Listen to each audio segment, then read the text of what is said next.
apologies in advance for being so direct, but let me ask you something. Have you ever shared your nudes online in a private message? This is, by the way, called sexting, and sexting entails risks, but it also brings sexuality-related opportunities. In my PhD, I am researching on permissive approaches that bring security and privacy benefits to the users who share nudes online. In particular, I focus on two techniques. The first one is related to the most popular feature used in sexting. Yes, the disappearing images. This is when you share a picture in a chat and it gets automatically deleted on the recipient device right after viewing it. Sounds like a great feature, right? But what if the recipient hacks on the own device and uses a modified version of the messaging app that never deletes the received pictures? Since the vast majority of apps are vulnerable to this attack, we have developed a system that uses a function already available in many mobile devices so that recipients who alter the behavior of their own phone cannot access the contents of the protected images. In my research, I use this function in a way that it is much easier to implement by app developers.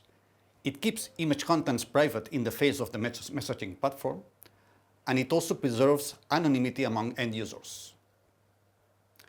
Okay, the second technique is called digital watermarking.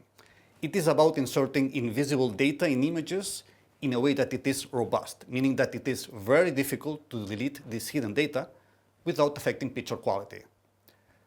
You might be wondering, cool, but what this has to do with sexting? And the answer is, well, we could insert a watermark with the recipient's username every time the picture is shared with someone, so that if the picture is forwarded to others or published somewhere, for example in the context of bullying, we could tell who the culprit is by just reading the watermark. Digital watermarking is not new, though.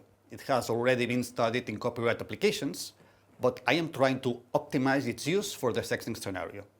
In particular, I want to maximize robustness when different watermarks are inserted on a source image multiple times.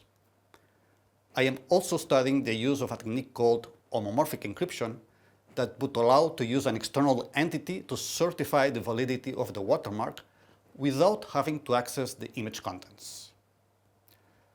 All in all, I want everybody to feel free to share nudes with whoever they want, as long as the other person wants to receive them, but with more control over their own data.